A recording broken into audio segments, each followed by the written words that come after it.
नारायणं नमस्कृत्य नरं चैव नरोत्तमं देवीं सरस्वतीं व्यासं ततो जयमुदीरयेत्। श्रीगणेशाय नमः, श्रीसरस्वत्यै नमः, श्रीवेदव्यासाय नमः। श्रीमन महर्षि वेदव्यास प्रणीत श्री महाभारत तृतीय खंड हम श्रवण कर रहे हैं। आज हम श्रवण करेंगे 86वां अध्याय। यहाँ धृतराष्ट्र का भगवान श्री कृष्ण की अगवानी करके उन्हें भेंट देने एवं दुशासन के महल में ठहराने का विचार प्रकट करना। धृतराष्ट्र बोले कि उपल्लभ्यादिह क्षत रूपायतो जनार्दनः वृकस्थले निवसति स च प्रातरिहैष्यति। धृतराष्ट्र बोले, विदुर, मुझे सूचना मिली है कि भगवान श्री कृष्ण उपल्लभ्य से यहाँ के लिए प्रस्थित हो गए हैं। आज वृकस्थल में ठहरे हैं तथा कल सवेरे ही इस नगर में पहुँच जाएंगे। भगवान जनार्दन आहुक वंशी क्षत्रियों के अधिपति तथा समस्त सात्वत यादवों के अगुआ हैं। उनका हृदय महान है, महापराक्रमी भी हैं तथा वे महान सत्व गुण से संपन्न हैं। वे भगवान माधव समृद्धिशाली यादव गणराष्ट्र के पोषक तथा संरक्षक हैं। पितामह के भी जनक होने के कारण वे तीनों लोकों के प्रपितामह हैं। जैसे आदित्य, वसु तथा रुद्रगण बृहस्पति की बुद्धि का आश्रय लेते हैं, उसी प्रकार वृष्णि और अंधक वंश के लोग प्रसन्न चित्त होकर श्री कृष्ण की ही बुद्धि के आश्रित रहते हैं। धर्मज्ञ विदुर, मैं तुम्हारे सामने ही उन महात्मा श्री कृष्ण को जो पूजा दूंगा उसे बताता हूँ, सुनो। एक रंग के सुदृढ़ अंगों वाले तथा वाल्हिक देश में उत्पन्न हुए उत्तम जाति के 4 घोड़ों से जुते हुए 16 सुवर्णमय रथ मैं श्री कृष्ण को भेंट करूंगा। कुरुनंदन, इसके सिवा मैं उन्हें 8 मतवाले हाथी भी दूंगा, जिनके मस्तकों से सदा मद चूता रहता है, जिनके दांत ईशादंड के समान प्रतीत होते हैं तथा जो शत्रुओं पर प्रहार करने में कुशल हैं, और जिन 8 गजराजों से प्रत्येक के साथ 8 सेवक हैं।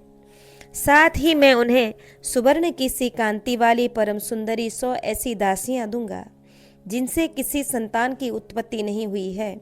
दासियों के ही बराबर दास भी दूंगा।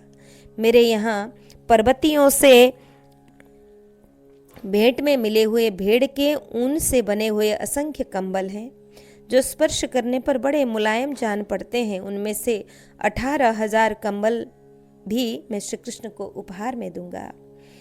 चीन देश में उत्पन्न हुए सहस्त्रों मृगचर्म मेरे भंडार में सुरक्षित हैं। उनमें से श्री कृष्ण जितने लेना चाहेंगे उतने सब के सब उन्हें अर्पित कर दूंगा। मेरे पास यह एक अत्यंत तेजस्वी निर्मल मणि है, जो दिन रात में भी प्रकाशित होती है। इसे भी मैं श्री कृष्ण को ही दूंगा, क्योंकि वे ही इसके योग्य हैं। मेरे पास खच्चरियों से युक्त एक रथ है, जो एक दिन में 14 योजन तक चला जाता है। वह भी मैं उन्हीं को अर्पित करूंगा। श्री कृष्ण के साथ जितने वाहन और जितने सेवक आएंगे, उन सबको औसते 8 गुना भोजन में प्रत्येक समय देता रहूंगा। दुर्योधन के सिवा मेरे सभी पुत्र और पौत्र वस्त्र आभूषणों से विभूषित हो स्वच्छ सुंदर रथों पर बैठकर श्री कृष्ण की अगवानी के लिए जाएंगे। सहस्त्रों सुंदरी वारांगनाएं सुंदर वेशभूषा से सज धज कर महाभाग केशव की अगवानी के लिए पैदल ही जाएंगी। जनार्दन का दर्शन करने के लिए इस नगर से जो भी कोई पर्दा न रखने वाली कल्याणमयी कन्याएं जाना चाहेंगी, वे जा सकेंगी। जैसे प्रजा सूर्य देव का दर्शन करती है, उसी प्रकार स्त्री पुरुष और बालकों सहित यह सारा नगर महात्मा मधुसूदन का दर्शन करे।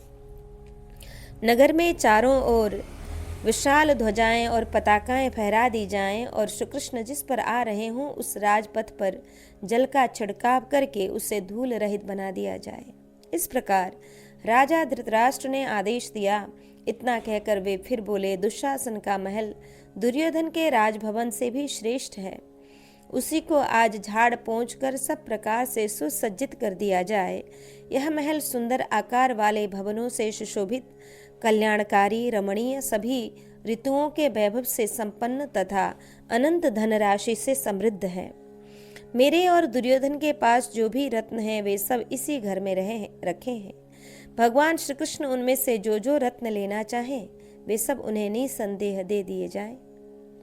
विदुर जी बोले, राजन, आप तीनों लोकों के श्रेष्ठतम पुरुष हैं और सर्वत्र आपका बहुत सम्मान होता है। भारत, इस लोक में भी आपकी बड़ी प्रतिष्ठा और सम्मान है।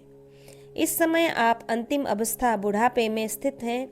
ऐसी स्थिति में आप जो कुछ कह रहे हैं वह शास्त्र से अथवा लौकिक युक्ति से भी ठीक ही है। इस सुस्थिर विचार के कारण ही आप वास्तव में स्थविर वृद्ध हैं। राजन, जैसे चंद्रमा में कला है, सूर्य में प्रभा है और समुद्र में उत्ताल तरंगे हैं, उसी प्रकार आप में धर्म की स्थिति है। यह समस्त प्रजा निश्चित रूप से जानती है। भूपाल, आपके सद्गुण समूह से सदा ही इस जगत की उन्नति एवं प्रतिष्ठा हो रही है। अतः आप अपने बंधु बांधवों सहित सदा ही इन सद्गुणों की रक्षा के लिए प्रयत्न कीजिए। राजन, आप सरलता को अपनाइए, मूर्खतावश कुटिलता का आश्रय ले अपने अत्यंत प्रिय पुत्रों, पौत्रों तथा सुहृदों का महान सर्वनाश न कीजिए। नरेश्वर, श्री कृष्ण को अतिथि रूप में पाकर आप जो उन्हें बहुत सी वस्तुएं देना चाहते हैं, उन सब के साथ साथ वे आपसे इस समूची पृथ्वी के भी पाने के अधिकारी हैं। मैं सत्य की शपथ खाकर अपने शरीर को छूकर कहता हूँ कि आप धर्म पालन के उद्देश्य से अथवा श्री कृष्ण का प्रिय करने के लिए उन्हें वे सब वस्तुएं नहीं देना चाहते हैं। यज्ञों में बहुत सी दक्षिणा देने वाले महाराज, मैं सच कहता हूँ यह सब आपकी माया और प्रपंचना मात्र है। आपके इन बाह्य व्यवहारों में छिपा हुआ जो आपका वास्तविक अभिप्राय है उसे मैं समझता हूँ। नरेंद्र, बेचारे पांचों भाई पांडव आपसे केवल 5 गांव ही तो पाना चाहते हैं, परंतु आप उन्हें गांव भी नहीं देना चाहते हैं। इससे स्पष्ट सूचित होता है कि आप संधि द्वारा शांति स्थापना नहीं करेंगे। आप तो धन देकर महाबाहु श्री कृष्ण को अपने पक्ष में लाना चाहते हैं और इस उपाय से आप यह आशा रखते हैं कि आप उन्हें पांडवों की ओर से फोड़ लेंगे। परंतु मैं आपको असली बात बताए देता हूँ। आप धन देकर अथवा दूसरा कोई उद्योग या निंदा करके श्री कृष्ण को अर्जुन से पृथक नहीं कर सकते। मैं श्री कृष्ण के महात्म्य को जानता हूँ। श्री कृष्ण के प्रति अर्जुन की जो सुदृढ़ भक्ति है उससे भी मैं परिचित हूँ। अतः यह निश्चित रूप से जानता हूँ कि श्री कृष्ण अपने प्राणों के समान प्रिय सखा अर्जुन को कभी त्याग नहीं सकते।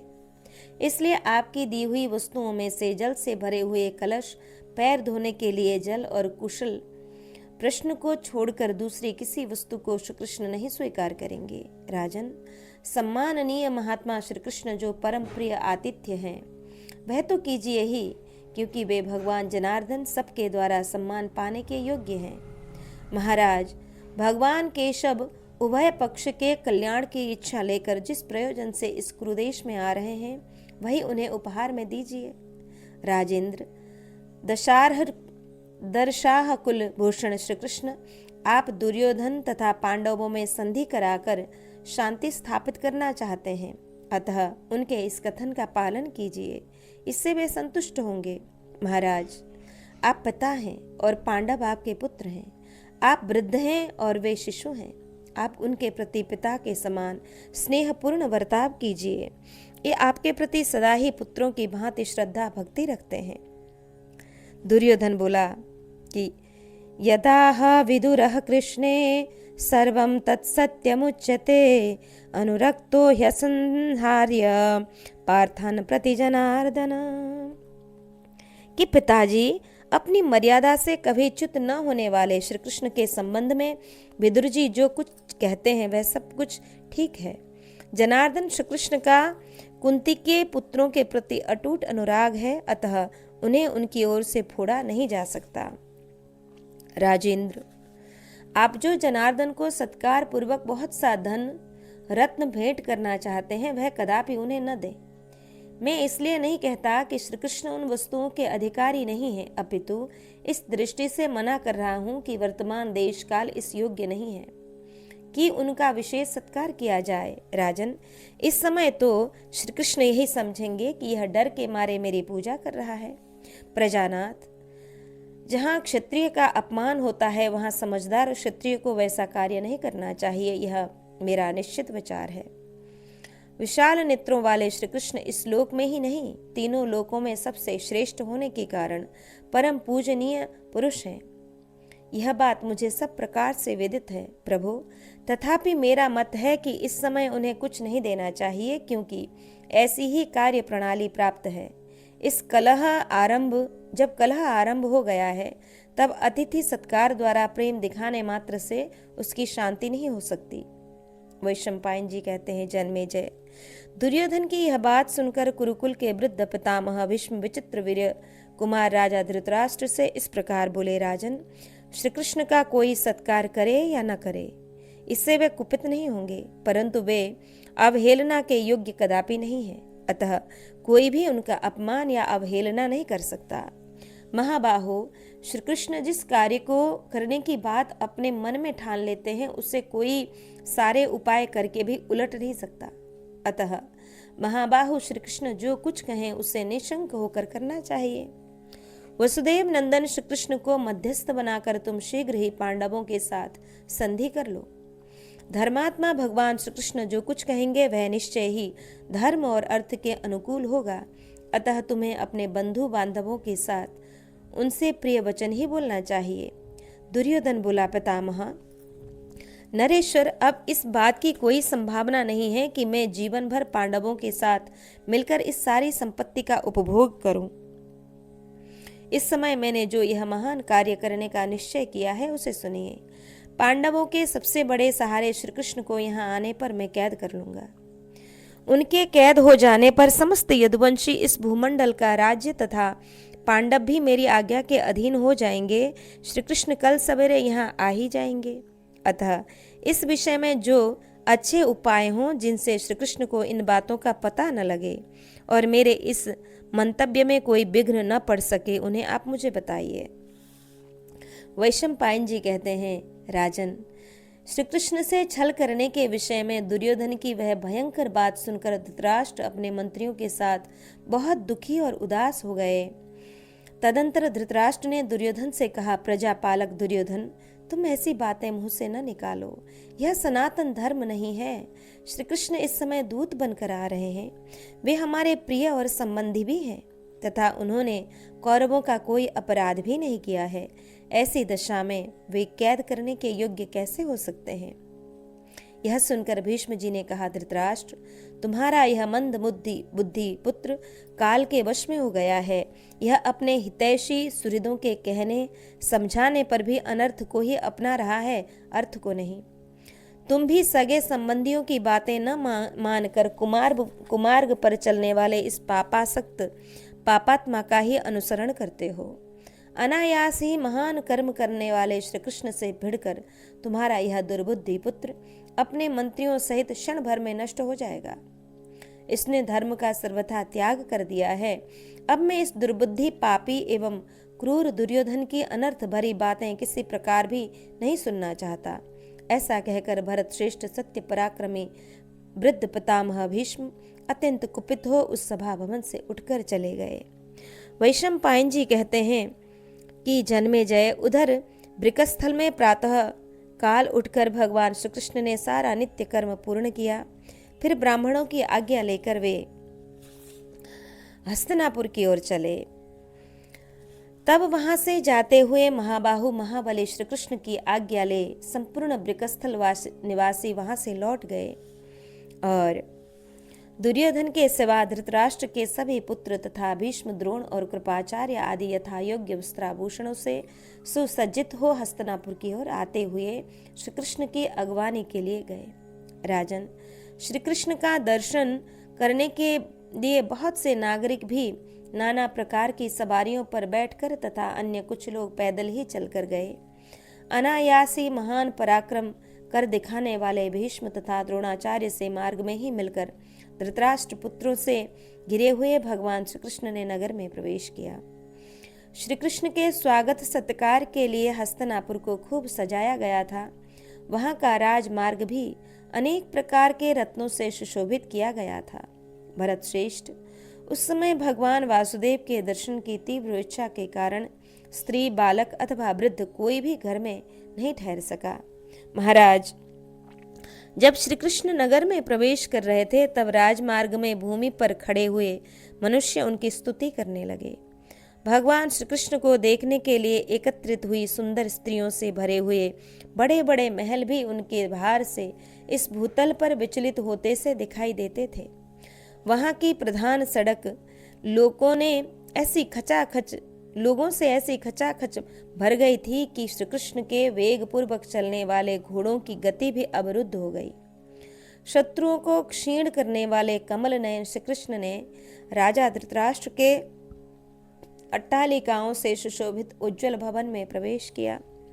उस राजभवन की 3 ड्योढ़ियों को पार करके शत्रुसूदन, केशव, विचित्रवीर्य कुमार राजा धृतराष्ट्र के समीप गए।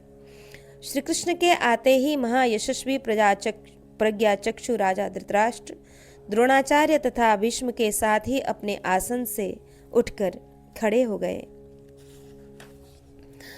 कृपाचार्य, सोमदत्त तथा महाराज बाल्हिक, ये सब लोग जनार्दन का सम्मान करते हुए अपने आसनों से उठ गए। तब वृष्णि नंदन श्री कृष्ण ने यशस्वी राजा धृतराष्ट्र से मिलकर अपने उत्तम वचनों द्वारा भीष्म जी का आदर किया।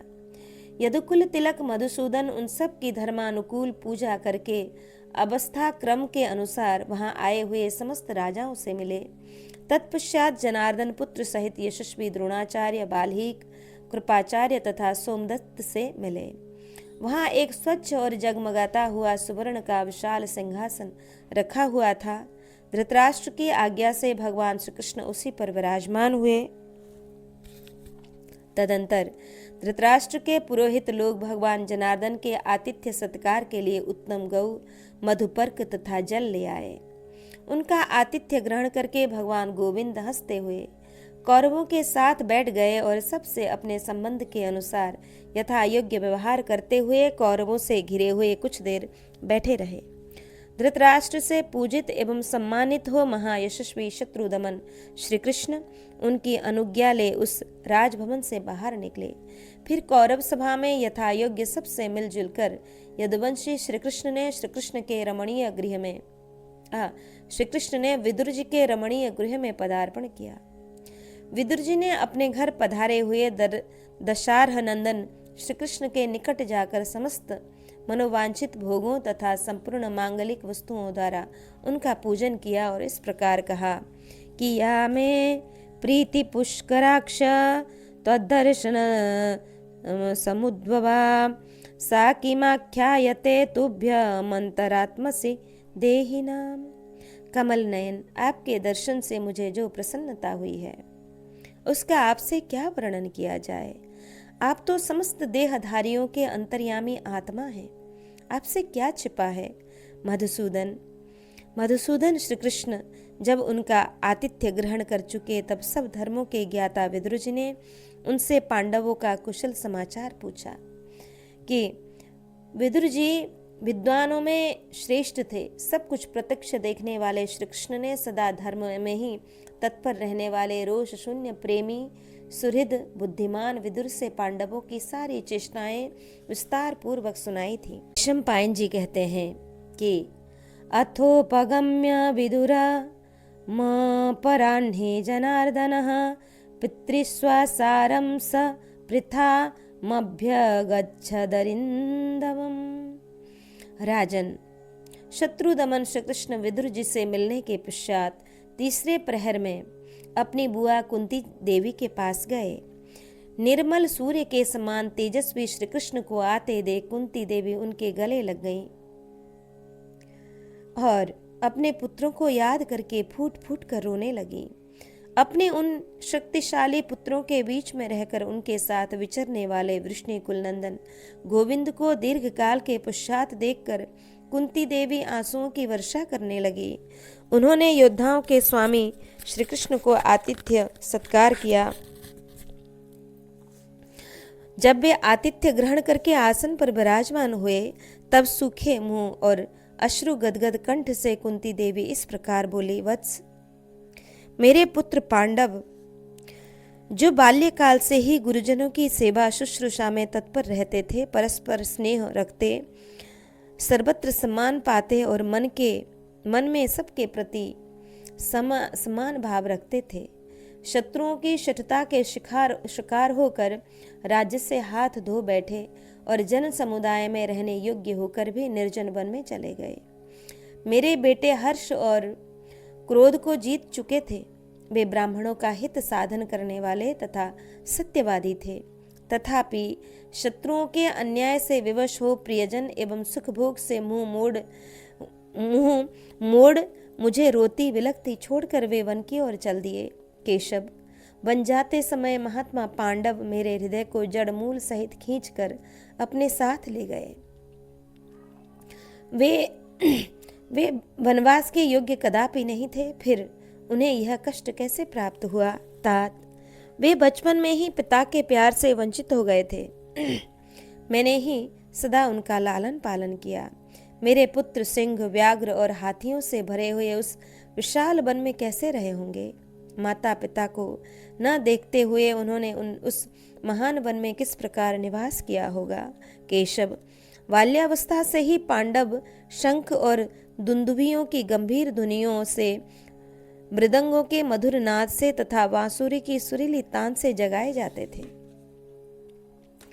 जब वे अपनी राजधानी में ऊंची अट्टालिकाओं के भीतर रंकु मृग के चर्म से बने हुए बिछौनों से युक्त सुकोमल शैयाओं पर शयन करते थे, उन दिनों हाथियों के चिंगाड़ने, घोड़ों के हिनहिनाने तथा रथ के पहियों के घरघराने से उनकी निद्रा टूटती थी। शंख और भेरी की तुमुल ध्वनि तथा वेणु और वीणा के मधुर स्वर से उन्हें जगाया जाता था। साथ ही ब्राह्मण लोग पुण्य वाचन के पवित्र घोष से उनका समादर करते थे। वे महात्मा ब्राह्मणों के मंगलमय आशीर्वाद सुनकर उठते थे। पूजित और पूजनीय पुरुष भी उनके गुणगान गा गाकर अभिनंदन किया करते थे एवं उठकर वे रत्नों, वस्त्रों एवं अलंकारों के द्वारा ब्राह्मणों की पूजा करते थे। जनार्दन, वे ही पांडव उस विशाल वन में हिंसक जंतुओं के क्रूरतापूर्ण शब्द सुनकर अच्छी तरह नींद भी नहीं ले पाते रहे होंगे। यद्यपि इस दुर्वस्था के योग्य वे कभी नहीं थे। मधुसूदन, जो भेरी एवं मृदंग के नाद से, शंख एवं वेणु की ध्वनि से तथा स्त्रियों के गीतों के मधुर शब्द तथा सूत, मागध एवं बंदी जनों द्वारा की हुई स्तुति सुनकर जागते थे, वे ही बड़े बड़े जंगलों में हिंसक जंतुओं के कठोर शब्द सुनकर किस प्रकार नींद तोड़ते रहे होंगे।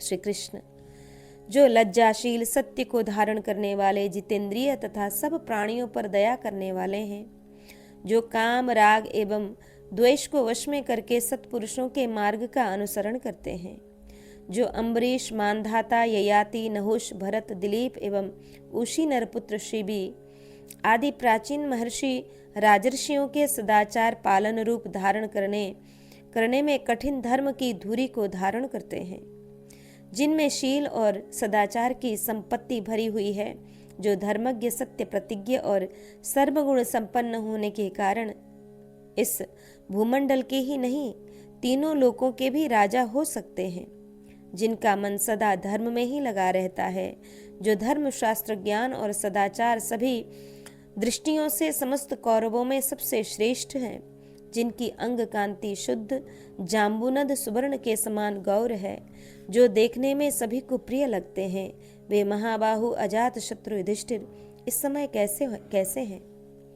मधुसूदन, जो पांडु नंदन महाबली भीम 10,000 हाथियों के समान शक्तिशाली है, जिसका वेग वायु के समान है, जो असहिष्णु होते हुए भी अपने भाई को सदा ही प्रिय है और भाइयों का प्रिय करने में ही लगा रहता है, जिसने भाई बंधुओं सहित कीचक का विनाश किया है, जिस शूरवीर के हाथ से क्रोधवश नामक राक्षसों का हिडम्बासुर तथा वक का भी संहार हुआ है, जो पराक्रम में इंद्र, बल में वायुदेव तथा क्रोध में महेश्वर के समान है, जो प्रहार करने वाले योद्धाओं में सर्वश्रेष्ठ एवं भयंकर है, शत्रुओं को संताप देने वाला, जो पांडुपुत्र भीम अपने भीतर क्रोध, बल और आमर्ष को रखते हुए भी मन को काबू में रखकर सदा भाई की आज्ञा के अधीन रहता है, जो स्वभावतः अमर्षशील है, जिसमें तेज की राशि संचित है, जो महात्मा, सर्वश्रेष्ठ, अमित तेजस्वी तथा देखने में भी भयंकर है, वृष्णिनंदन जनार्दन, उस मेरे द्वितीय पुत्र भीमसेन का समाचार बताइए। इस समय परिग के समान सुदृढ़ भुजाओं वाला मेरा मंझला पुत्र पांडु कुमार भीमसेन कैसे हैं? श्री कृष्ण, जो अर्जुन 2 भुजाओं से युक्त होकर भी सदा प्राचीन काल के सहस्त्र भुजाधारी कार्तवीर्य अर्जुन के समान स्पर्धा रखता है। केशव, जो एक ही वेग से 500 बाण चलाता है, जो पांडव अर्जुन धनुर्विद्या में राजा कार्तवीर्य के समान ही समझा जाता है, जिसका तेज सूर्य के समान है, जो इंद्रिय संयम में महर्षियों के, क्षमा में पृथ्वी के और पराक्रम में देवराज इंद्र के समान है। मधुसूदन, कौरवों का यह विशाल साम्राज्य जो संपूर्ण राजाओं में प्रख्यात एवं प्रकाशित हो रहा है, जिसे अर्जुन ने ही अपने पराक्रम से बढ़ाया है, समस्त पांडव जिसके बाहुबल का भरोसा रखते हैं, जो संपूर्ण रथियों में श्रेष्ठ तथा सत्य पराक्रमी है, संग्राम में जिसके सन्मुख जाकर कोई जीवित नहीं लौटता है, अच्युत, जो संपूर्ण भूतों को जीतने में समर्थ, विजयशील एवं अजेय है, तथा जैसे देवताओं के आश्रय इंद्र हैं, उसी प्रकार जो समस्त पांडवों का अवलंब है, वह तुम्हारा भाई और मित्र अर्जुन इस समय कैसे हैं? मधुसूदन श्री कृष्ण, जो समस्त प्राणियों के प्रति दयालु, लज्जाशील, महान अस्त्रवेत्ता, कोमल, सुकुमार, धार्मिक तथा मुझे विशेष प्रिय है, जो महान धनुर्धर शूरवीर सहदेव, रणभूमि में शोभा पाने वाला, सभी भाइयों का सेवक, धर्म और अर्थ के विवेचन में कुशल तथा युवावस्था से ही युक्त है, कल्याणकारी आचार वाले, जिस महात्मा सहदेव के आचार व्यवहार की सभी भाई प्रशंसा करते हैं, जो बड़े भाई के प्रति अनुरक्त, युद्धों का नेता और मेरी सेवा में तत्पर रहने वाला है, उस माद्री कुमार वीर सहदेव का समाचार मुझे बताओ। श्री कृष्ण, जो सुकुमार युवक, शौर्य संपन्न तथा दर्शनीय है, जो सभी भाइयों के बाहर विचरने वाला प्रिय प्राण स्वरूप है, जिसमें युद्ध की विचित्र कला शोभा पाती है, वह महान धनुर्धर महाबली एवं मुझसे पला हुआ मेरा पुत्र पांडुनंदन नकुल सकुशल तो है ना? महाबाहो, क्या मैं सुख भोगने के योग्य, दुख भोगने के अयोग्य एवं सुकुमार महारथी नकुल को फिर कभी देख सकूंगी? वीर, आंखों की पलकें गिरने में जितना समय लगता है, उतनी देर भी नकुल से अलग रहने पर मैं धैर्य खो बैठती थी, परंतु अब इतने दिनों से उसे न देखकर भी जी रही हूं। देखो मैं कितनी निर्मम हूं। जनार्दन, द्रुपद कुमारी कृष्णा मुझे अपने सभी पुत्रों से अधिक प्रिय है। वह कुलीन, अनुपम सुंदरी तथा समस्त सद्गुणों से संपन्न है।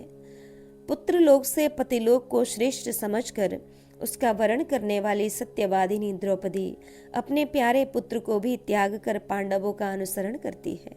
अच्युत, मैंने सब प्रकार की वस्तुएं देकर जिसका समादर किया है, वह परम उत्तम कुल में उत्पन्न हुई सर्व कल्याणी महारानी द्रौपदी इन दिनों कैसी दशा में है? हाय, जो महाधनुर्धर, शूरवीर, युद्ध कुशल तथा अग्नितुल्य तेजस्वी 5 पतियों से युक्त है, वह द्रुपद कुमारी कृष्णा भी दुख भागिनी हो गई। शत्रुदमन, यह 14वां वर्ष बीत रहा है। इतने दिनों से मैंने पुत्रों के बिछोह से संतप्त हुई सत्यवादिनी द्रौपदी को नहीं देखा है। यदि वैसे सदाचार और सत्कर्मों से युक्त द्रुपद कुमारी अक्षय सुख नहीं पा रही है, तब तो निश्चय ही यह कहना पड़ेगा कि मनुष्य पुण्य कर्मों से सुख नहीं पाता है। युधिष्ठिर, भीम, अर्जुन, नकुल और सहदेव भी मुझे द्रौपदी से अधिक प्रिय नहीं है। उसी द्रौपदी को मैंने भरी सभा में लाई गई देखा, उससे बढ़कर महान दुख मुझे पहले कभी नहीं हुआ था। क्रोध और लोभ के वशीभूत हुए दुष्ट दुर्योधन ने रजस्वलावस्था में एक वस्त्र धारिणी द्रौपदी को सभा में बुलाया और उसे ससुरजनों के समीप खड़ी कर दिया। उस समय सभी कौरवों ने उसे देखा था। वही राजा धृतराष्ट्र, महाराज बाल्हिक, कृपाचार्य, सोमदत्त तथा अन्यान्य कौरव खेद में भरे हुए बैठे थे। मैं तो उस कौरव सभा में सबसे अधिक आदर विदुर जी को देती हूँ, जिन्होंने द्रौपदी के प्रति किए जाने वाले अन्याय का प्रकट रूप में विरोध किया था। मनुष्य अपने सदाचार से ही श्रेष्ठ होता है, धन और विद्या से नहीं। श्री कृष्ण परम बुद्धिमान गंभीर स्वभाव महात्मा विदुर का शील ही आभूषण है, जो संपूर्ण लोकों को व्याप्त विख्यात करके स्थित है। वैशंपायन जी कहते हैं, जन्मेजय, श्री कृष्ण को आया हुआ देख कुंती देवी शोकातुर तथा आनंदित हो अपने ऊपर आए हुए नाना प्रकार के संपूर्ण दुखों का पुनः वर्णन करने लगी। शत्रुदमन श्री कृष्ण, पहले के दुष्ट राजाओं ने जो जुआ और शिकार की परिपाटी चला दी है, वह क्या इन सब के लिए सुखावह सिद्ध हुई है? अपितु कदापि नहीं। सभा में कौरवों के समीप धृतराष्ट्र के पुत्रों ने द्रौपदी को जो ऐसा कष्ट पहुंचाया है जिससे किसी का मंगल नहीं हो सकता, वह अपमान मेरे हृदय को दग्ध करता रहता है। परंतप जनार्दन, पांडवों का नगर से निकाला जाना तथा उनका वन में रहने के लिए बाध्य होना आदि नाना प्रकार के दुखों का मैंने अनुभव किया है और कर चुकी हूँ। परंतप माधव, मेरे बालकों को अज्ञात भाव से रहना पड़ा है और अब राज्य न मिलने से उनकी जीविका का भी अवरोध हो गया है। पुत्रों के साथ मुझे इतना महान क्लेश नहीं प्राप्त होना चाहिए। दुर्योधन ने मेरे पुत्रों को कपट द्यूत के द्वारा राज्य से वंचित कर दिया। उन्हें इस दुर्वस्था में रहते आज तो 14 वर्ष बीत रहा है। यदि सुख भोगने का अर्थ है पुण्य के फल का क्षय होना, यदि सुख भोगने का अर्थ है पुण्य के फल का क्षय होना, तब तो पाप के फलस्वरूप दुख भोग लेने के कारण अब हमें भी दुख के बाद सुख मिलना ही चाहिए। श्री कृष्ण, मेरे मन में पांडवों तथा धृतराष्ट्र के पुत्रों के प्रति कभी भेदभाव नहीं था। इस सत्य के प्रभाव से निश्चय ही मैं देखूंगी कि तुम भावी संग्राम में शत्रुओं को मारकर पांडवों सहित संकट से मुक्त हो गए तथा राज्य लक्ष्मी ने तुम लोगों का ही वरण किया है। पांडवों में ऐसे सभी गुण मौजूद हैं जिनके ही कारण शत्रु उन्हें परास्त नहीं कर सकते। मैं जो कष्ट भोग रही हूँ उसके लिए न अपने को दोष देती हूँ न दुर्योधन को, अपितु पिता की ही निंदा करती हूँ, जिन्होंने मुझे राजा कुंतीभोज के हाथ में उसी प्रकार दे दिया जैसे विख्यात दानी पुरुष याचक को साधारण धन दे देते हैं। मैं अभी बालिका थी, हाथ में गेंद लेकर खेलती फिरती थी। उसी अवस्था में तुम्हारे पितामह ने मित्र धर्म का पालन करते हुए अपने सखा महात्मा कुंती भोज को भोज के हाथ में मुझे दे दिया। परम तप श्री कृष्ण, इस प्रकार मेरे पिता तथा ससुरों ने भी मेरे साथ वंचनापूर्ण बर्ताव किया है। इससे मैं अत्यंत दुखी हूँ। मेरे जीवित रहने से क्या लाभ?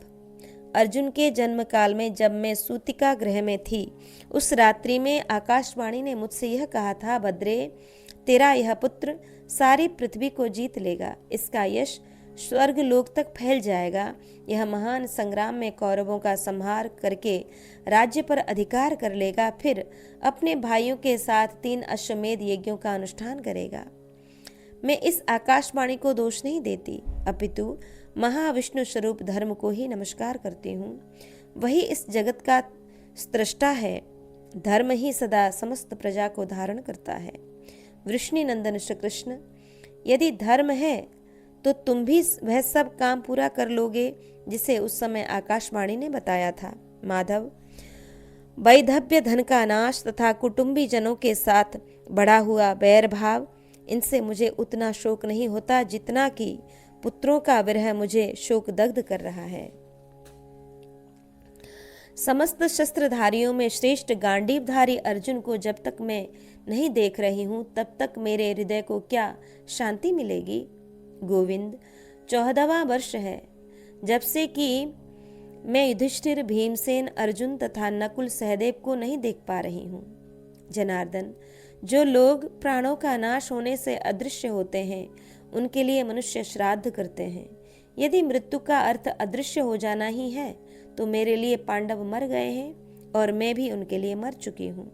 माधव, तुम धर्मात्मा राजा युधिष्ठिर से कहना कि बेटा, तुम्हारे धर्म की बड़ी हानि हो रही है, तुम उसे व्यर्थ नष्ट न करो। वासुदेव, जो स्त्री दूसरों के आश्रित होकर जीवन निर्वाह करती है उसे धिक्कार है। दीनता से प्राप्त हुई जीविका की अपेक्षा तो मर जाना ही उत्तम है। श्री कृष्ण, तुम अर्जुन तथा युद्ध के लिए सदा उद्यत रहने वाले भीमसेन से कहना कि छत्राणी जिस प्रयोजन के लिए पुत्र उत्पन्न करती है उसे पूरा करने का यह समय आ गया है। यदि ऐसा समय आने पर भी तुम युद्ध नहीं करोगे तो यह व्यर्थ बीत जाएगा। तुम लोग इस जगत के सम्मानित पुरुष हो। यदि तुम कोई अत्यंत घृणित कर्म कर डालोगे तो उस नृशंस कर्म से युक्त होने के कारण मैं तुम्हें सदा के लिए त्याग दूंगी। पुत्रों, तुम्हें तो समय आने पर अपने प्राणों को भी त्याग देने के लिए उद्यत रहना चाहिए।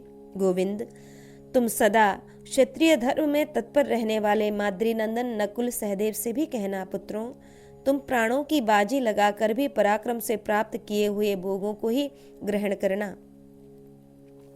पुरुषोत्तम, क्षत्रिय धर्म से जीवन निर्वाह करने वाले मनुष्य के मन को पराक्रम से प्राप्त हुआ धन ही सदा संतुष्ट रखता है। महाबाहो, तुम पांडवों के पास जाकर संपूर्ण शस्त्रधारियों में श्रेष्ठ पांडुनंदन वीर अर्जुन से कहना कि तुम द्रौपदी के बताए हुए मार्ग पर चलो। श्री कृष्ण, तुम तो जानते ही हो, यदि भीमसेन और अर्जुन अत्यंत कुपित हो जाएं, तो वे यमराज के समान होकर देवताओं को भी मृत्यु के मुख में पहुंचा सकते हैं। द्रौपदी को जो सभा में उपस्थित होना पड़ा तथा दुशासन और कर्ण ने जो उसके प्रति कठोर बातें कही, यह सब भीमसेन और अर्जुन का ही अपमान है। दुर्योधन ने प्रधान कौरवों के सामने मनुष्य भी भीमसेन का अपमान किया है। इसका जो फल मिलेगा उसे वह देखेगा। भीमसेन बैर हो जाने पर कभी शांत नहीं होता। भीमसेन का बैर तब तक दीर्घ काल के बाद भी समाप्त नहीं होता है जब तक वह शत्रु पक्ष का संहार नहीं कर डालता। राज्य छिन गया कोई दुख का कारण नहीं है, जुए में हार जाना भी दुख का कारण नहीं है। मेरे पुत्रों को वन में भेज दिया गया, इससे भी मुझे दुख नहीं हुआ, परंतु मेरी श्रेष्ठ सुंदरी वधू को एक वस्त्र धारण किए जो सभा में जाना पड़ा और दुष्टों की कठोर बातें सुननी पड़ी, इससे बढ़कर महान दुख की बात और क्या हो सकती है। सदा क्षत्रिय धर्म में अनुराग रखने वाली मेरी सर्वांग सुंदरी बहू कृष्णा उस समय रजस्वला थी। वह सनाथ होती हुई भी वहां किसी को अपना नाथ रक्षक न पा सकी। पुरुषोत्तम, मधुसूदन, पुत्रों सहित जिस कुंती के बलवानों में श्रेष्ठ बलराम, महारथी प्रद्युम्न तथा तुम रक्षक हो, युद्ध में कभी पीठ न दिखाने वाले विजयी अर्जुन और दुर्धर्ष भीमसेन सरीखे जिसके पुत्र जीवित हैं, वही मैं ऐसे ऐसे दुख सह रही हूँ। वैशंपायन जी कहते हैं, जन्मेजय, तदंतर अर्जुन के मित्र भगवान श्री कृष्ण ने पुत्रों की चिंताओं में डूबकर शोक करती हुई अपनी बुआ कुंती को इस प्रकार आश्वासन दिया। भगवान वासुदेव बोले, कातु सीमंतिनी त्वदृक् लोकेश्वस्ति पितृश्वसः सुरस्य राज्ञो दुहिता आजमीढ़ कुलम गता। बुआ, संसार में तुम जैसी सौभाग्यशालिनी नारी दूसरी कौन है। तुम राजा सूरसेन की पुत्री हो, महाराज अजमेर के कुल में ब्याह कर आई हो। तुम एक उच्च कुल की कन्या हो और दूसरे उच्च कुल में ब्याही गई हो। मानो कमलिनी एक सरोवर से दूसरे सरोवर में आई हो। एक दिन तुम सर्व कल्याणी महारानी थी। तुम्हारे पतिदेव ने सदा तुम्हारा विशेष सम्मान किया है। तुम वीर पत्नी, वीर जननी तथा समस्त सद्गुणों से संपन्न हो। महाप्राज्ञ, तुम्हारी जैसी विवेकशील स्त्री को सुख और दुख चुपचाप सह लेने चाहिए। तुम्हारे सभी पुत्र निद्रा, तंद्रा, आलस्य, क्रोध, हर्ष, भूख, प्यास तथा सर्दी, गर्मी, इन सब को जीतकर सदा विरोचित सुख का उपभोग करते हैं। तुम्हारे पुत्रों ने ग्राम्य सुख को त्याग दिया है। विरोचित सुख ही उन्हें सदा प्रिय है। वे महान, उत्साही और महाबली हैं, अतः थोड़े से ऐश्वर्य से संतुष्ट नहीं हो सकते। धीर पुरुष भोगों की अंतिम स्थिति का सेवन करते हैं। ग्राम्य विषय भोगों में आसक्त पुरुष भोगों की मध्य स्थिति का ही सेवन करते हैं। वे धीर पुरुष कर्तव्य पालन के रूप में प्राप्त बड़े से बड़े क्लेश को सहन करके अंत में मनुष्यातीत भोगों में रमण करते हैं। महापुरुषों का कहना है कि अंतिम सुख दुख से अतीत स्थिति की प्राप्ति ही वास्तविक सुख है तथा सुख दुख के बीच की स्थिति ही दुख है। बुआ, द्रौपदी सहित पांडवों ने तुम्हें प्रणाम कहलाया है और अपने को सकुशल बताकर अपनी स्वस्थता का भी सूचित की है। तुम शीघ्र ही देखोगी, पांडव निरोग अवस्था में तुम्हारे सामने उपस्थित हैं। उनके संपूर्ण मनोरथ सिद्ध हो गए हैं और वे अपने शत्रुओं का संहार करके साम्राज्य लक्ष्मी से संयुक्त हो संपूर्ण जगत के शासक पद पर प्रतिष्ठित हैं। इस प्रकार आश्वासन पाकर पुत्रों आदि से दूर पड़ी हुई कुंती देवी ने अज्ञान जनित मोह का निरोध करके भगवान जनार्दन से कहा। कुंती बोली, महाबाहु मधुसूदन श्री कृष्ण, जो पांडवों के लिए हितकर हो तथा जैसे जैसे कार्य करना तुम्हें उचित जान पड़े वैसे वैसे करो। परम तप श्री कृष्ण, धर्म का लोप न करते हुए छल और कपट से दूर रहकर समयोचित कार्य करना चाहिए। मैं तुम्हारी सत्य परायणता और कुल मर्यादा का भी प्रभाव जानती हूँ। प्रत्येक कार्य की व्यवस्था में, मित्रों के संग्रह में, सदा बुद्धि और पराक्रम में भी जो तुम्हारा अद्भुत प्रभाव है उससे मैं परिचित हूँ। हमारे कुल में तुम ही धर्म हो, तुम ही सत्य हो, तुम ही महान तप हो, तुम ही रक्षक और तुम ही परब्रह्म परमात्मा हो। सब कुछ तुम में ही प्रतिष्ठित है। तुम जो कुछ कहते हो वह सब तुम्हारे सन्निधान में सत्य होकर ही रहेगा।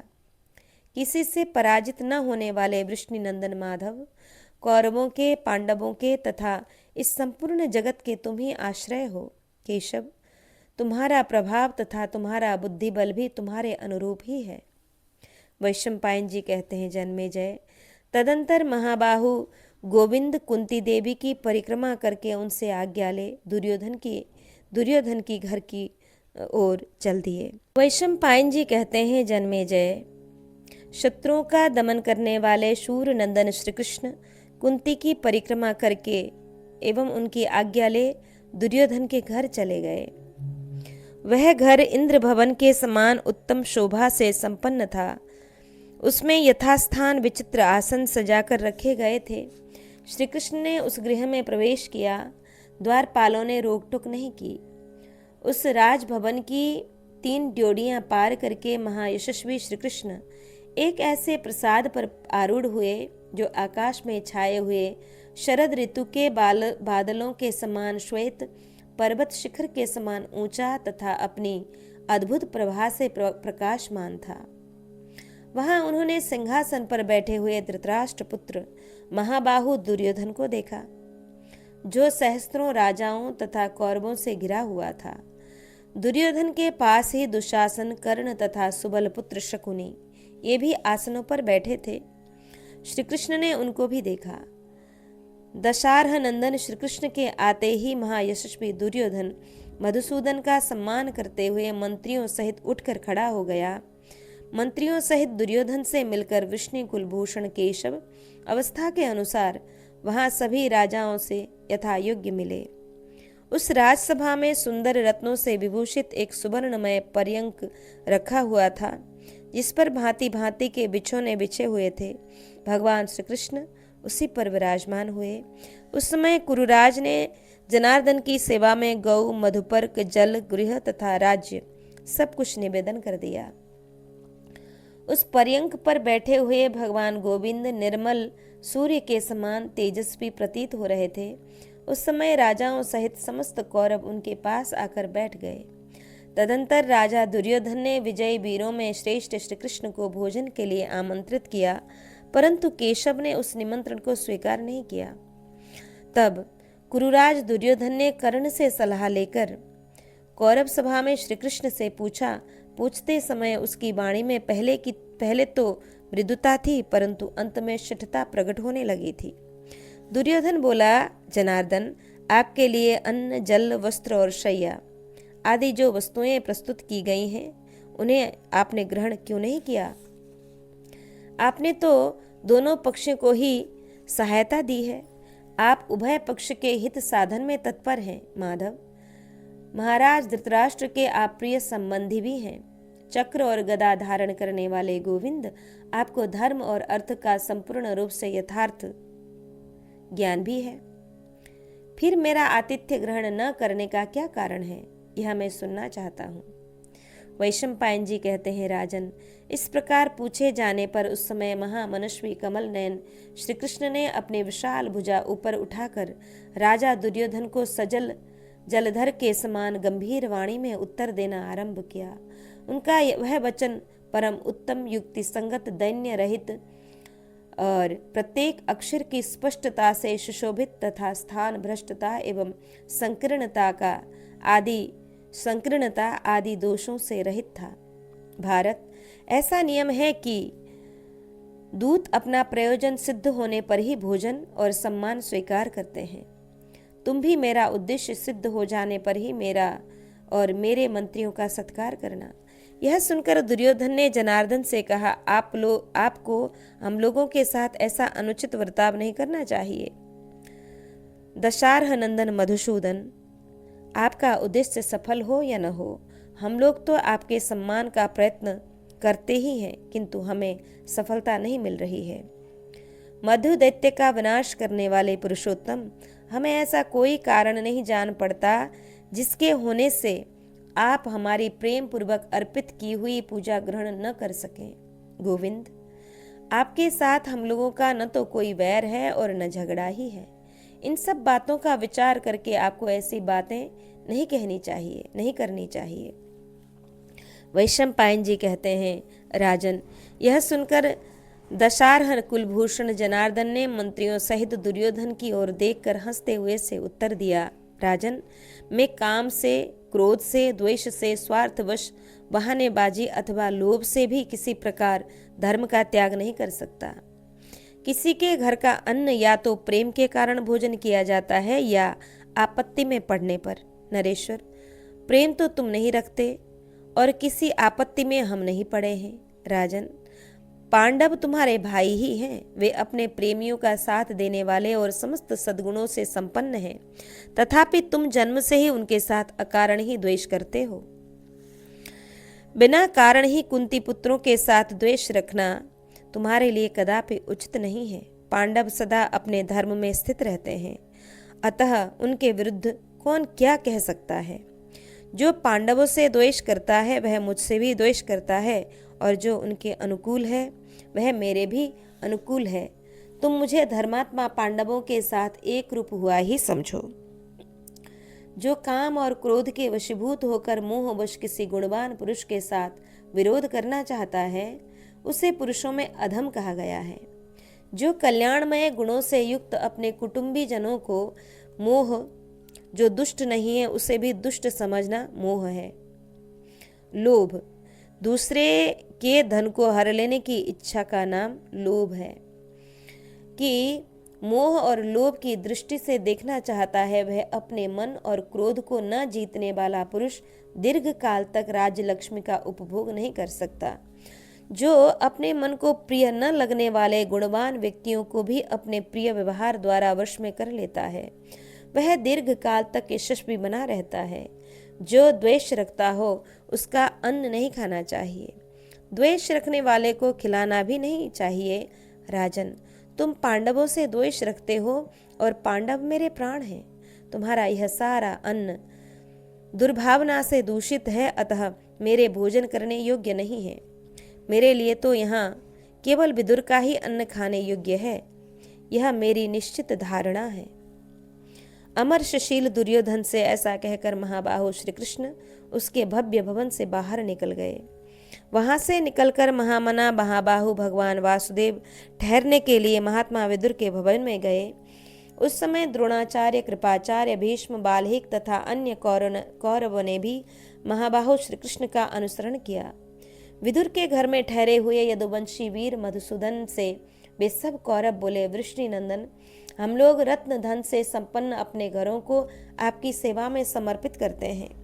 तब महातेजस्वी मधुसूदन ने कौरवों से कहा, आप सब लोग अपने घर को जाएं, आपके द्वारा मेरा सारा सम्मान संपन्न हो गया। कौरवों के चले जाने पर विदुर जी ने कभी पराजित न होने वाले दशारह नंदन श्री कृष्ण को समस्त मनोवांछित वस्तुएं समर्पित करके प्रयत्न पूर्वक उनका पूजन किया। तदंतर उन्होंने अनेक प्रकार के पवित्र एवं गुणकारक अन्नपान महात्मा केशव को अर्पित किए। मधुसूदन ने उस अन्नपान से पहले ब्राह्मणों को तृप्त किया, फिर उन्होंने उन वेदवेत्ताओं को श्रेष्ठ धन भी दिया। तदंतर देवताओं सहित इंद्र की भांति अनुचरों सहित भगवान श्री कृष्ण ने विदुर जी के पवित्र एवं गुणकारक अन्नपान ग्रहण किया। वैशंपायन जी कहते हैं, तम भुक्तवन्तमाश्वस्तं स्वस्तं निशायां विदुरो ब्रवीत्, नेदं सम्यक् व्यवसितं केशवागमनं तव। जन्मेजय, रात में जब भगवान श्री कृष्ण भोजन करके विश्राम कर रहे थे, उस समय विदुर जी ने उनसे कहा, केशव, आपने जो यहाँ आने का विचार किया यह मेरी समझ में अच्छा नहीं हुआ। जनार्दन, मंदमती दुर्योधन धर्म और अर्थ दोनों का उल्लंघन कर चुका है। वह क्रोधी, दूसरों के सम्मान को नष्ट करने वाला और स्वयं सम्मान चाहने वाला है। उसने बड़े बूढ़े गुरुजनों के आदेश को भी ठुकरा दिया है। प्रभु, मूढ़ धृतराष्ट्र पुत्र दुर्योधन धर्मशास्त्रों की भी आज्ञा नहीं मानता, सदा अपना ही हठ रखता है। उस दुरात्मा को सन्मार्ग पर ले आना असंभव है। उसका मन भोगों में आसक्त है, वह अपने को पंडित मानता है, मित्रों के साथ द्रोह करता और सबको संदेह की दृष्टि से देखता है। वह स्वयं तो किसी का उपकार करता ही नहीं, दूसरों के किए हुए उपकार को भी नहीं मानता। वह धर्म को त्याग कर असत्य से ही प्रेम करने लगा है। उसमें विवेक का सर्वथा अभाव है। उसकी बुद्धि किसी एक निश्चय पर नहीं रहती तथा वह अपनी इंद्रियों को काबू में रखने में असमर्थ है। वह अपनी इच्छाओं का अनुसरण करने वाला तथा सभी कार्यों में अनिश्चित विचार रखने वाला है। ये तथा और भी बहुत से दोष उसमें भरे हुए हैं। आप उसे हित की बात बताएंगे तो भी वह क्रोधवश उसे स्वीकार नहीं करेगा। वह भीष्म, द्रोणाचार्य, कृपाचार्य, कर्ण, अश्वत्थामा तथा जयद्रथ पर अधिक भरोसा रखता है, अतः उसके मन में संधि करने का विचार ही नहीं होता है। जनार्दन, धृतराष्ट्र के सभी पुत्रों तथा कर्ण की यह निश्चित धारणा है कि कुंती के पुत्र भीष्म एवं द्रोणाचार्य आदि वीरों की ओर देखने में भी समर्थ नहीं है। मधुसूदन, मूर्ख एवं बुद्धिहीन दुर्योधन राजाओं की सेना एकत्र करके अपने आप को कृतकृत्य मानता है। दुर्बुद्धि दुर्योधन को तो इस बात का भी दृढ़ विश्वास है कि अकेला कर्ण ही शत्रुओं को जीतने में समर्थ है, इसलिए वह कदापि संधि नहीं करेगा।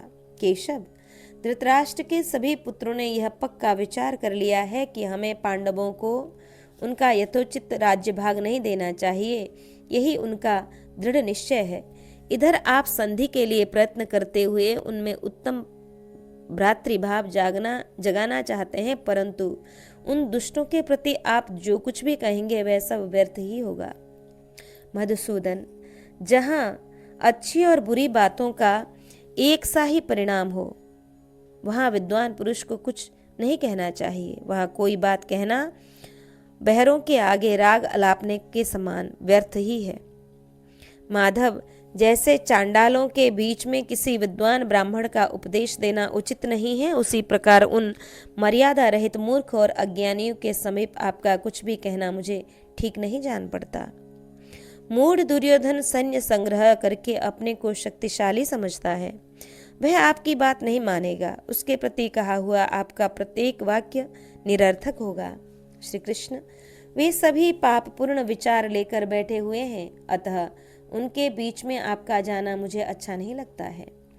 वे सब के सब दुर्बुद्धि, अशिष्ट और दुष्ट चित्त हैं। उनकी संख्या भी बहुत है। श्री कृष्ण, आप उनके बीच में जाकर कोई प्रतिकूल बात कहें, यह मुझे ठीक नहीं जान पड़ता। दुर्योधन ने कभी वृद्ध पुरुषों का सेवन नहीं किया है। वह राज्य लक्ष्मी के घमंड से मोहित है। उसके सिवा उसे अपनी युवावस्था पर भी गर्व है और वह पांडवों के प्रति सदा अमर्ष में भरा रहता है, अतः आपकी हितकर बात भी वह नहीं मानेगा। माधव, दुर्योधन के पास प्रबल सैन्य बल है। इसके सिवा आप पर उसे महान संदेह है, अतः आप यदि उससे अच्छी बात कहेंगे तो भी वह आपकी बात नहीं मानेगा। जनार्दन, धृतराष्ट्र के सभी पुत्रों को यह दृढ़ विश्वास है कि देवताओं सहित इंद्र भी इस समय युद्ध के द्वारा हमारी इस सेना को परास्त नहीं कर सकते। जो इस प्रकार निश्चय किए बैठे हैं और काम क्रोध के पीछे चलने वाले हैं, उनके प्रति आपका युक्ति युक्त एवं सार्थक वचन भी निरर्थक एवं असफल ही हो जाएगा। रथियों और घुड़सवारों से युक्त हाथियों की सेना के बीच में खड़ा होकर भय से रहित हुआ मंद बुद्धि मूढ़ दुर्योधन यह समझता है कि यह सारी पृथ्वी मैंने जीत ली है। धृतराष्ट्र का वह ज्येष्ठ पुत्र भूमंडल का शत्रु रहित साम्राज्य पाने की आशा रखता है। वह मन ही मन यह संकल्प भी करता है कि जुए में प्राप्त हुआ यह धन एवं राज्य अब मेरी ही अधिकार में आबद्ध रहे, अतः उसके प्रति केवल संधि का प्रयत्न सफल न होगा। जान पड़ता है यह पृथ्वी काल से परिपक्व होकर नष्ट होने वाली है, क्योंकि राजाओं के साथ भूमंडल के समस्त क्षेत्रीय योद्धा दुर्योधन के लिए पांडवों के साथ युद्ध करने की इच्छा से यहाँ एकत्रित हुए हैं। श्री कृष्ण, ये सब के सब वे ही भूपाल हैं जिन्होंने पहले आपके साथ बैर ठाना था और जिनका सारा सर्वस्व आपने हर लिया था। ये लोग आपके भय से धृतराष्ट्र पुत्रों की शरण में आए हैं तथा कर्ण के साथ संगठित हो वीरता दिखाने के उद्यत हुए हैं। ये सब योद्धा दुर्योधन के साथ मिल गए हैं और अपने प्राणों का मोह छोड़कर हर्ष एवं उत्साह के साथ पांडवों से युद्ध करने को तैयार हैं। दशारह वंशी वीर, यदि ऐसे विरोधियों के बीच में यदि आप जाने को उद्यत हैं तो यह मुझे ठीक नहीं जान पड़ता। शत्रुशूदन, जहाँ दुष्टतापूर्ण विचार हो, बहुसंख्यक शत्रु बैठे हों, वहाँ उनके बीच आप कैसे जाना चाहते हैं। शत्रुहंता महाबाहु श्री कृष्ण, यद्यपि संपूर्ण देवता भी सर्वथा आपके सामने टिक नहीं सकते तथा आपका जो प्रभाव पुरुषार्थ और बुद्धिबल है उसे भी मैं जानता हूँ, तथापि माधव, पांडवों पर जो मेरा प्रेम है वही और इससे बढ़कर आपके प्रति है। अतः प्रेम अधिक आदर और सौहार्द से प्रेरित होकर मैं यह बात कह रहा हूँ। कमल नयन, आपके दर्शन से आपके प्रति मेरा जो प्रेम उमड़ आया है उसका आपसे क्या वर्णन किया जाए।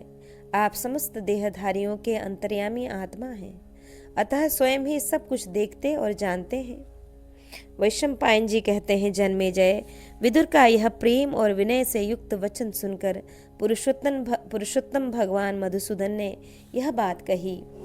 तथा ब्रूयान महाप्राज्ञो यथा ब्रूयाद् विचक्षणा यथा वाचस्त्वद्विधेन भवता मद्विधा सुहृत्।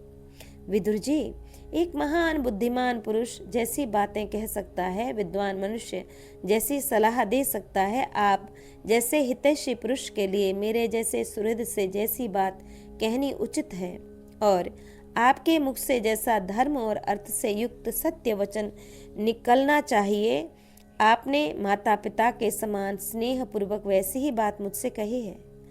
आपने मुझसे जो कुछ कहा है वही सत्य है, समयोचित और युक्ति संगत है। तथापि विदुर जी, यहाँ मेरे आने का जो कारण है उसे सावधान होकर सुनिए। विदुर जी, मैं धृतराष्ट्र पुत्र दुर्योधन की दुष्टता और क्षत्रिय योद्धाओं के वैर भाव, इन सब बातों को जानकर ही आज कौरवों के पास आया हूँ। अश्वरथ और हाथियों सहित यह सारी पृथ्वी विनष्ट होना चाहती है। जो इसे मृत्यु पाश से छुड़ाने का प्रयत्न करेगा उसे ही उत्तम धर्म प्राप्त होगा। मनुष्य यदि अपनी शक्ति भर किसी धर्म कार्य को करने का प्रयत्न करते हुए भी उसमें सफलता न प्राप्त कर सके तो भी उसे उसका पुण्य तो अवश्य ही प्राप्त हो जाता है। इस विषय में मुझे संदेह नहीं है। इसी प्रकार यदि मनुष्य मन से पाप का चिंतन करते हुए भी उसमें रुचि न होने के कारण उसे क्रिया द्वारा संपादित न कर सके तो उसे उस पाप का फल नहीं मिलता है, ऐसा धर्मज्ञ पुरुष जानते हैं। अतः विदुर जी, मैं युद्ध में मर मिटने के उद्यत हुए कौरवों तथा सृंजयों में संधि करने का निश्चल भाव से प्रयत्न करूंगा। यह अत्यंत भयंकर आपत्ति कर्ण और दुर्योधन द्वारा ही उपस्थित की गई है, क्योंकि ये सभी नरेश इन्हीं दोनों का अनुसरण करते हैं। अतः इस विपत्ति का प्रादुर्भाव कौरव पक्ष में ही हुआ है। जो किसी व्यसन या आपत्ति में पड़कर क्लेश उठाते हुए मित्र को यथाशक्ति समझा बुझाकर उसका उद्धार नहीं करता, उसे विद्वान पुरुष निर्दयी एवं क्रूर मानते हैं। जो अपने मित्र को उसकी चोटी पकड़कर भी बुरे कार्य से हटाने के लिए यथाशक्ति प्रयत्न करता है, वह किसी की निंदा का पात्र नहीं होता। अतः विदुर जी, दुर्योधन और उसके मंत्रियों को मेरी शुभ हित कर युक्ति युक्त तथा धर्म और अर्थ के अनुकूल बात अवश्य माननी चाहिए। मैं तो निष्कपट भाव से धृतराष्ट्र के पुत्रों, पांडवों तथा भूमंडल के सभी क्षत्रियों के हित की ही प्रयत्न करूंगा। इस प्रकार से हित साधन के लिए प्रयत्न करने पर भी यदि दुर्योधन मुझ पर शंका करेगा तो भी मेरे मन को तो प्रसन्नता ही होगी और मैं अपने कर्तव्य के भार से उऋण हो जाऊंगा। भाई बंधुओं में परस्पर फूट होने वाला अवसर आने पर जो मित्र सर्वथा प्रयत्न करके उसमें मेल कराने के लिए मध्यस्थता नहीं करता, उसे विद्वान पुरुष मित्र नहीं मानते हैं। संसार के पापी, मूढ़ और शत्रुभाव रखने वाले लोग मेरे विषय में यह न कहें कि श्री कृष्ण ने समर्थ होते हुए भी क्रोध से भरे हुए कौरव पांडवों को युद्ध से नहीं रोका, इसलिए भी मैं संधि कराने का प्रयत्न करूंगा। मैं दोनों पक्षों का स्वार्थ सिद्ध करने के लिए ही आया हूं यहाँ। इसके लिए पूरा प्रयत्न कर लेने पर मैं लोगों में निंदा का पात्र नहीं बनूंगा। यदि मूर्ख दुर्योधन मेरे कष्ट निवारक एवं धर्म अर्थ तथा अर्थ के अनुकूल वचनों को सुनकर भी उन्हें ग्रहण नहीं करेगा तो उसे दुर्भाग्य के अधीन होना पड़ेगा। महात्मन, यदि मैं पांडवों के स्वार्थ में बाधा न आने देकर कौरवों तथा पांडवों में यथा योग्य संधि करा सकूंगा तो मेरे द्वारा यह महान पुण्य कर्म बन जाएगा और कौरव भी मृत्यु के पाश से मुक्त हो जाएंगे। मैं शांति के लिए विद्वानों द्वारा अनुमोदित धर्म और अर्थ के अनुकूल हिंसा रहित बात कहूंगा। यदि धृतराष्ट्र के पुत्र मेरी बात पर ध्यान देंगे तो उसे अवश्य मानेंगे तथा कौरव भी मुझे वास्तव में शांति स्थापना के लिए ही आया हुआ जान मेरा आदर करेंगे।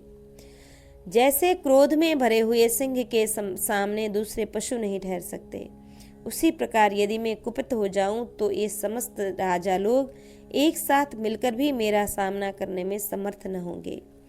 वैशंपायन जी कहते हैं, राजन, यदुकुल को सुख देने वाले वृष्णि वंश विभूषण श्री कृष्ण विदुर जी से उपयुक्त बात कहकर स्पर्श मात्र से सुख देने वाली शैया पर सो गए। इस प्रकार श्री महाभारत उद्योग पर्व के अंतर्गत भगवत ज्ञान पर्व में श्री कृष्ण वाक्य विषयक यह 93वां अध्याय यहाँ पूर्ण हुआ। आज के पारायण को श्री ठाकुर जी के चरण में अर्पित करके आज यहाँ हम विश्राम लेंगे। जय जय श्री राधे श्याम।